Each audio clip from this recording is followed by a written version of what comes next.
Hello दोस्तों, आप देख रहे हैं डीएलवी न्यूज़। हम बात करेंगे देश दुनिया की तमाम 25 काम की और महत्वपूर्ण बड़ी खबरों के बारे में। तो आप इस वीडियो को अंत तक जरूर देखें। कमेंट में ये भी बताएं ये वीडियो आप किस शहर राज्य से देख रहे हैं, और अभी तक आपने चैनल को सब्सक्राइब नहीं किया तो कर दीजिए और बेल आइकन को भी प्रेस कर लें ताकि सही समय पर सही खबरें आपके पास सबसे पहले पहुँचें। तो चलिए नजर डालते हैं आज की तमाम बड़ी खबरों पर। देखिए, पहली सबसे बड़ी खबर, मुख्यमंत्री नायब सिंह सैनी ने केंद्रीय बजट के लिए प्रधानमंत्री नरेंद्र मोदी का आभार व्यक्त किया। उन्होंने कहा कि कांग्रेस 55 साल में हरियाणा के लिए वह नहीं कर पाई जो इस बजट में मिला। सैनी ने कांग्रेस नेताओं पर लोगों को गुमराह करने और बजट को न समझने का आरोप लगाया। उन्होंने पंजाब सरकार की नीतियों और किसान के मुद्दों पर भी बात की। साथ ही आदमपुर एयरपोर्ट का नाम संत रविदास महाराज के नाम पर रखने की सराहना की। वहीं अगली बड़ी खबर देखिए, दिल्ली की मुख्यमंत्री रेखा गुप्ता ने केंद्रीय बजट की सराहना की। इसे प्रधानमंत्री मोदी के दूरदर्शी नेतृत्व का प्रतिबिंब बताया। उन्होंने कहा कि बजट विकसित और आत्मनिर्भर भारत के संकल्प को नई ऊर्जा देगा, हर वर्ग को भरोसा देता है। सीएम ने दिल्ली को 1348 करोड़ रुपए के आवंटन, महिलाओं, लड़कियों के लिए हॉस्टल और युवाओं पर फोकस की प्रशंसा की। वहीं देखिए दोस्तों, केंद्रीय वित्त मंत्री निर्मला सीतारमण द्वारा पेश बजट 2026-27 में बिहार को कोई विशेष पैकेज नहीं मिला। फिर भी राज्य को कुल 1.62 लाख करोड़ रुपए आवंटित हुए, जिसमें 1.51 लाख करोड़ केंद्रीय करों में हिस्सेदारी है। बजट गंगा को आर्थिक गलियारा बनाने, पटना में ship repair ecosystem, Varanasi Siliguri high speed rail, 8 शहरों को CER बनाने और MSME फंड जैसी दीर्घकालीन रणनीतियों पर केंद्रित है, जिसका असर भविष्य में दिखेगा। चलिए आगे बढ़ते हैं अपन खबरों में। देखिए, केंद्रीय बजट 2026-27 पर वित्त मंत्री निर्मला सीतारमण और राहुल गांधी के बीच बयानबाजी तेज हो चुकी है। राहुल गांधी ने बजट को देश की समस्याओं से आंखें मूंदने वाला बताया, जिस पर वित्त मंत्री ने पलटवार किया। सीतारमण ने कहा कि राजनीतिक आलोचना स्वागत योग्य है, लेकिन तर्क तथ्यों पर आधारित होने चाहिए। वहीं अगली बड़ी खबर देखिए, अम्बेडकर नगर में बिहार की एक नाबालिग लड़की का मध्य प्रदेश के युवक ने अपहरण कर दुष्कर्म किया। सोशल मीडिया के जरिए संपर्क में आए आरोपी नीरज यादव ने 13 जनवरी को लड़की को बहला फुसलाकर अगवा कर लिया था। पिता की शिकायत पर पुलिस ने मामला दर्ज किया। रविवार को पुलिस ने आरोपी को गिरफ्तार कर किशोरी को बरामद कर लिया। लड़की का मेडिकल परीक्षण और बयान दर्ज कराने की तैयारी है, जबकि आरोपी को जेल भेज दिया गया है। इसी के साथ अगली खबर देखिए, बिहार को वित्तीय वर्ष 2026-27 में केंद्रीय करों में हिस्सेदारी के रूप में 1,51,832 करोड़ रुपए मिलने का अनुमान है, जो चालू वित्त वर्ष से 13,316 करोड़ रुपए अधिक है। अर्थशास्त्रियों के अनुसार केंद्रीय करों की वसूली में वृद्धि के कारण राज्यों को मिलने वाली राशि बढ़ रही है। वहीं देखिए दोस्तों, केंद्रीय बजट में किसानों को भारत विस्तार AI टूल का उपहार मिला। यह टूल मौसम की अनिश्चितताओं से बचाकर खेती को वैज्ञानिक और लाभदायक बनाएगा। जौनपुर में मौसम वृद्धा जांच और कीटों की जानकारी के अभाव को दूर करते हुए यह सेंसर के माध्यम से मिट्टी की नमी, तापमान और पोषक तत्वों का रियल टाइम डेटा सीधे किसानों के मोबाइल पर भेजेगा। इससे लागत कम होगी और कृषि का सतत विकास सुनिश्चित होगा। चलिए आगे बढ़ते हैं अपन खबरों में। देखिए, ममता बनर्जी ने बंगाल में मतदाता सूची के SIR प्रक्रिया को लेकर चुनाव आयोग और राज्य के मुख्य चुनाव अधिकारी के खिलाफ सुप्रीम कोर्ट में मुकदमा दायर किया। यह कदम दिल्ली में मुख्य चुनाव आयुक्त से उनकी मुलाकात से ठीक पहले उठाया गया। ममता ने SIR को नियमों का उल्लंघन और जबरन थोपा जाना बताया, जिस पर इसी सप्ताह सुनवाई की संभावना है। वहीं अगली बड़ी खबर देखिए, केंद्रीय बजट पर महाराष्ट्र में मिलीजुली प्रतिक्रिया सामने आई। मुख्यमंत्री फडणवीस और उप मुख्यमंत्री शिंदे ने इसे विकासोन्मुख बताते हुए राज्य को 1 लाख करोड़ रुपए मिलने की उम्मीद जताई। वहीं कांग्रेस और शिवसेना जैसे विपक्षी दलों ने इसे आम लोगों के लिए निराशाजनक और महाराष्ट्र के लिए खास न होने वाला बताया। बजट में Mumbai metro, high speed corridor सहित कई परियोजनाओं के लिए आवंटन किया गया। इसी के साथ अगली खबर देखिए, केंद्र सरकार ने 8वें वेतन आयोग के खर्चों के लिए बजट में 23.42 करोड़ रुपए का प्रावधान किया। यह केंद्रीय कर्मचारियों और पेंशन भोगियों के वेतन और पेंशन में बढ़ोतरी की तैयारी का संकेत है। वित्त मंत्रालय ने आयोग के गठन और कामकाज के लिए यह राशि आवंटित की है। इससे 50 लाख कर्मचारियों और 69 लाख पेंशनर के वेतन ढांचे की समीक्षा का रास्ता साफ हो गया, जिससे भविष्य में बेसिक सैलरी और भत्तों में वृद्धि की उम्मीद है। वहीं दोस्तों देखिए, पंजाब सरकार ने केंद्रीय बजट 2026 को किसान विरोधी बताया। मुख्यमंत्री भगवंत मान सहित मंत्रियों ने कड़ी निंदा की। बजट में किसानों के लिए एमएसपी गारंटी, युवाओं के लिए रोजगार और उद्योगों को राहत न मिलने पर निराशा व्यक्त की गई। पंजाब की अर्थव्यवस्था को मजबूत करने के लिए कोई ठोस कदम न उठाने और राज्य के साथ सौतेले व्यवहार का आरोप लगाया गया। मंत्रियों ने इसे भेदभावपूर्ण और खोखले वादों वाला बजट करार दिया। चलिए आगे बढ़ते हैं अपन खबरों में। देखिए, केंद्र और राज्य सरकार युवाओं को नौकरी देने के साथ साथ ही यह कोशिश भी कर रही है कि अधिक से अधिक युवा स्वरोजगार की दिशा में कदम बढ़ाए। यह एक ऐसा क्षेत्र है जिसको शुरू करने वाले को रोजगार मिलने के साथ ही अन्य को भी रोजगार देने की स्थिति बनती है। केंद्र सरकार की ओर से प्रधानमंत्री स्वनिधि योजना के तहत ऐसे युवाओं को ऋण के रूप में शुरू में 10-10 हजार रुपये दिए जाएंगे। वहीं अगली बड़ी खबर देखिए, मुख्यमंत्री योगी आदित्यनाथ ने जनता दर्शन में लोगों की समस्याएं सुनी और उनके उचित निस्तारण का निर्देश दिया। उन्होंने अवैध कब्जाधारियों पर कड़ी कार्रवाई के आदेश दिए तथा अधिकारियों को गंभीरता से मामलों को निपटाने को कहा। सीएम ने एक बच्चे के इलाज के लिए आर्थिक सहायता का आश्वासन भी दिया। इस दौरान उन्होंने बच्चों से बातचीत की, उन्हें चॉकलेट दी और पढ़ाई के लिए प्रेरित किया। वहीं दोस्तों देखिए, छत्तीसगढ़ के मुख्यमंत्री विष्णुदेव साय ने केंद्रीय बजट 2026-23 को विकसित भारत की दिशा में निर्णायक कदम बताया। उन्होंने कहा कि यह बजट समावेशी विकास, रोजगार सृजन और सामाजिक न्याय की रूपरेखा प्रस्तुत करता है। बजट से छत्तीसगढ़ जैसे राज्यों को कृषि, ग्रामीण अर्थव्यवस्था, युवा रोजगार और स्वास्थ्य क्षेत्र में नए अवसर मिलेंगे। मुख्यमंत्री ने इसे गरीब, किसान, युवा, महिला और मध्यम वर्ग की आकांक्षाओं को पूरा करने वाला बताया, जिससे राज्य में तरक्की के नए रास्ते खुलेंगे। देखिए दोस्तों, केंद्र सरकार द्वारा जनगणना 2027 का कार्यक्रम घोषित होने के बाद उत्तर प्रदेश में भी इसकी प्रक्रिया शुरू हो चुकी है। यह पहली डिजिटल जनगणना 2 चरणों में होगी। पहला चरण 1 अप्रैल 2026 से घरों की सूची और सुविधाओं की गणना के साथ शुरू होगा। दूसरा चरण 1 फरवरी 2027 से जातिगत आंकड़ों और वास्तविक गिनती पर केंद्रित होगा। राज्यपाल स्तर से अधिकारियों के पदनाम घोषित कर दिए गए हैं, जिसमें मंडलायुक्त और जिला अधिकारी प्रमुख भूमिका में होंगे। वहीं अगली बड़ी खबर देखिए, बिहार सरकार नए वित्तीय वर्ष 2026-27 में लगभग 80,000 करोड़ रुपए का कर्ज लेने की योजना बना रही है। विकास कार्यों और घोषणाओं के लिए धन की आवश्यकता है। हालांकि इससे राजकोषीय घाटा अधिकतम 3% की सीमा को पार कर सकता है। केंद्र से सकल राज्य घरेलू उत्पाद का 5% ऋण लेने की अनुमति मांगी गई। इस पर इसकी संभावना कम है। बढ़ते कर्ज से ब्याज भुगतान का बोझ भी बढ़ेगा। इसी के साथ आगे बढ़ते हैं अपन खबरों में। देखिए, केंद्र सरकार के आगामी आम बजट से उत्तर प्रदेश को केंद्रीय करों, योजना और ऋणों से लगभग 4.30 लाख करोड़ रुपए की मिलने की उम्मीद है। इस धनराशि से राज्य सरकार अपने बजट का आकार निर्धारित करेगी और विकास योजनाओं की दिशा तय करेगी, जिससे प्रदेश को $1 ट्रिलियन की अर्थव्यवस्था बनाने में मदद मिलेगी। चालू वित्तीय वर्ष की तुलना में यह लगभग 37,000 करोड़ रुपए अधिक है। वहीं देखिए दोस्तों, राजस्थान सामाजिक सुरक्षा पेंशन के 91,70,000 लाभार्थियों का इंतजार जल्द ही खत्म होने जा रहा है। प्रदेश सरकार ने दिसंबर 2025 की रुकी हुई पेंशन को लेकर जरूरी अपडेट दिया। राजस्थान के सामाजिक न्याय और अधिकारिता मंत्री अविनाश गहलोत ने जानकारी दी है कि दिसंबर की पेंशन राशि के लिए 1105 करोड़ रुपए के बिल ईसीएस किए जाने के लिए कोषालय में भेजे जा चुके हैं। यह पैसा जल्द ही पेंशन लाभार्थियों के खाते में आएगा। चलिए आगे बढ़ते हैं अपन खबरों में। देखिए, महाराष्ट्र में उप मुख्यमंत्री पद को लेकर सियासी हलचल तेज हो चुकी है। एनसीपी के महाराष्ट्र प्रदेश अध्यक्ष सुनील तटकरे ने साफ कहा कि डिप्टी सीएम पद पर अंतिम फैसला मुख्यमंत्री देवेंद्र फडणवीस ही करेंगे। आपको बता दें कि एनसीपी की अहम बैठक होने वाली है। राष्ट्रवादी कांग्रेस पार्टी एनसीपी के महाराष्ट्र प्रदेश अध्यक्ष सुनील तटकरे ने शनिवार को एनसीपी प्रमुख शरद पवार के उस बयान पर टिप्पणी करने से इनकार कर दिया, जिसमें उन्होंने कहा था कि उन्हें एनसीपी सांसद और अजीत पवार की पत्नी सुनेत्रा पवार को उप मुख्यमंत्री पद के लिए नामित किए जाने की कोई जानकारी नहीं है। मुंबई में पत्रकारों से बात करते हुए सुनील तटकरे ने कहा कि अजीत पवार के निधन के बाद खाली हुए उप मुख्यमंत्री पद पर अंतिम निर्णय मुख्यमंत्री देवेंद्र फडणवीस ही लेंगे।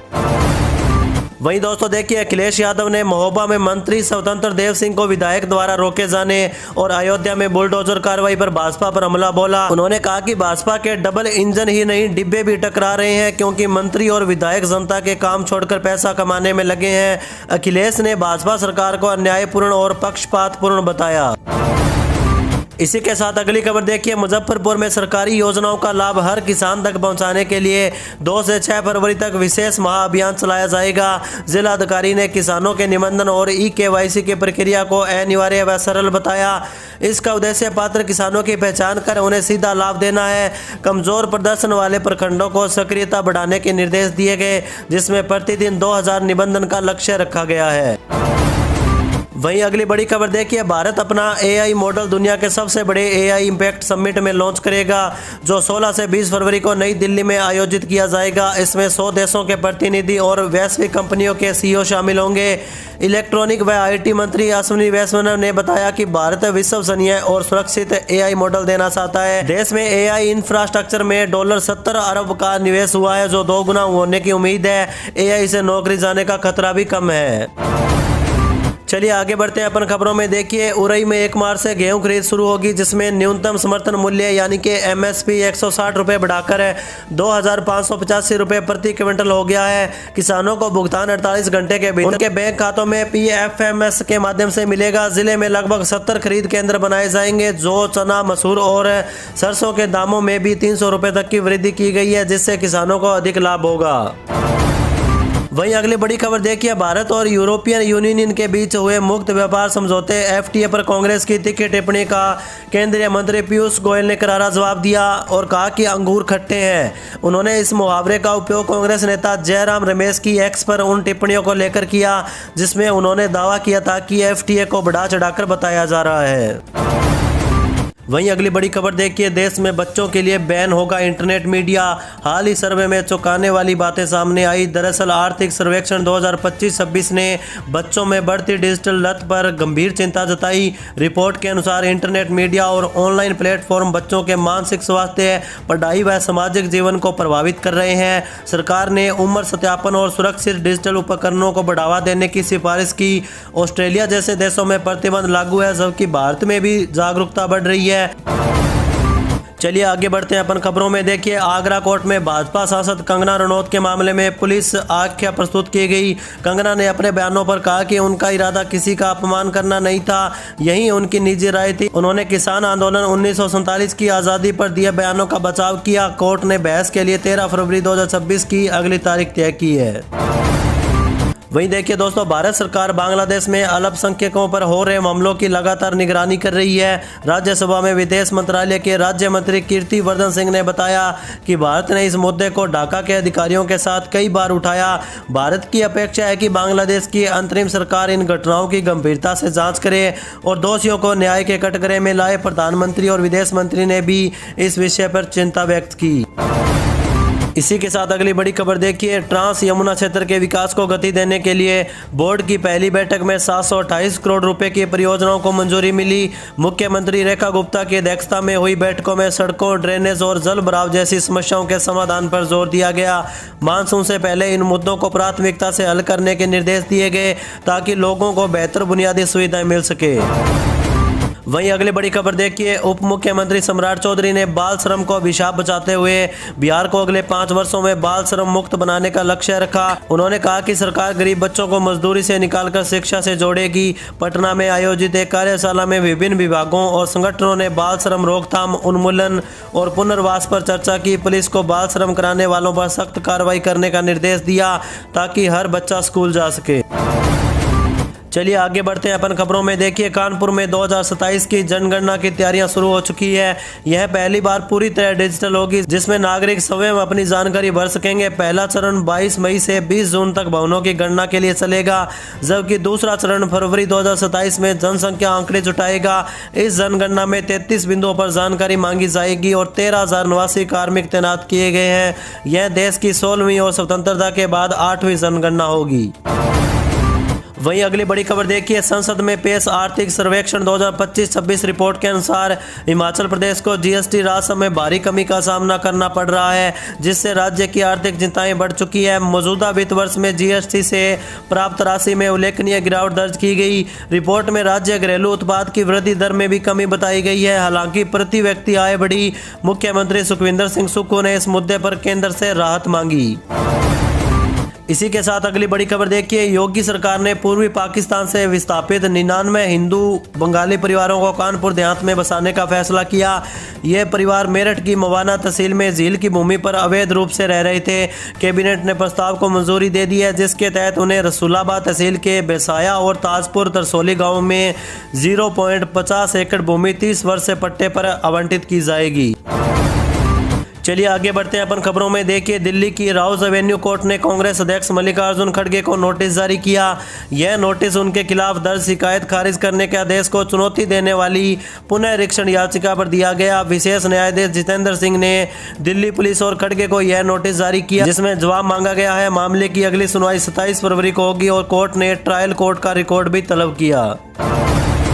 वहीं अगली खबर देखिए, गोरखपुर के बेलघाट में एक नाबालिग लड़की का अपहरण कर दुष्कर्म किया गया। मां की शिकायत पर पुलिस ने देर रात किशोरी को बरामद कर आरोपी आरिज और उसके दोस्त एजाज को हिरासत में ले लिया।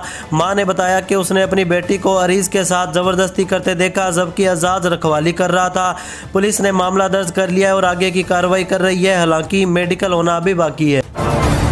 चलिए आगे बढ़ते हैं अपन खबरों में। देखिए, बिहार का आगामी 2026-27 बजट 3.80 लाख करोड़ रुपए का होने का अनुमान है, जो पिछले बजट से 19% अधिक होगा। यह विकास, रोजगार सृजन और प्रति व्यक्ति आय बढ़ाने पर केंद्रित किया जाएगा, जिसका आधार 7 निश्चय 3 है। सरकार का लक्ष्य अगले 5 वर्षों में 1 करोड़ नौकरी और 2030 तक प्रति व्यक्ति आय 2 गुनी करना होगा। राजस्व जुटाना एक बड़ी चुनौती बनी हुई है। वहीं दोस्तों देखिए, मुख्यमंत्री नीतीश कुमार की अध्यक्षता में बिहार कैबिनेट ने बक्सर के डूमरा में भारत रत्न उस्ताद बिस्मिल्लाह खान संगीत महाविद्यालय के निर्माण के लिए 87.81 करोड़ रुपए की प्रशासनिक स्वीकृति दी। यह परियोजना पहले स्वीकृति 14 करोड़ की योजना को रद्द कर लाई गई है, ताकि व्यापक विकास हो सके। चलिए आगे बढ़ते हैं अपन खबरों में। देखिए, अमेरिका ने अपने नागरिकों को पाकिस्तान की यात्रा न करने की सलाह दी। विदेश विभाग ने आतंकवाद, अपहरण और संभावित सशस्त्र संघर्ष के खतरों का हवाला देते हुए पाकिस्तान को लेवल 3 श्रेणी में रखा। बलूचिस्तान और खैबर पख्तूनख्वा के लिए लेवल 4 की चेतावनी जारी की गई है।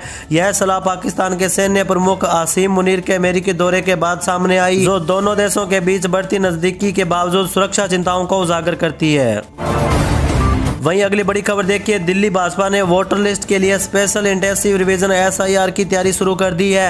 हालांकि इसकी घोषणा अभी नहीं हुई है। पार्टी बूथ लेवल एजेंट नियुक्त कर रही है और उन्हें सक्रिय कर रही है। हाल ही में हुई कोर ग्रुप मीटिंग में SIR की तैयारियों के साथ साथ केंद्रीय बजट और दिल्ली सरकार की उपलब्धियों को बढ़ावा देने पर भी चर्चा हुई। इसी के साथ आगे बढ़ते हैं अपन खबरों में। देखिए, आर्थिक सर्वेक्षण ने रोजगार वृद्धि में सुधारों पर जोर दिया। रिपोर्ट के अनुसार कुशल कार्यबल में 12% वृद्धि से 2030 तक श्रम प्रधान क्षेत्रों में रोजगार 13% बढ़ सकता है। व्यावसायिक प्रशिक्षण में सुधार दिखा, पर औपचारिक प्रशिक्षण की कमी चिंता का विषय है। विशेषज्ञों ने ITI डिप्लोमा को स्नातक डिग्री में बदलने और स्कूली शिक्षा में कौशल पाठ्यक्रम बढ़ाने का सुझाव दिया।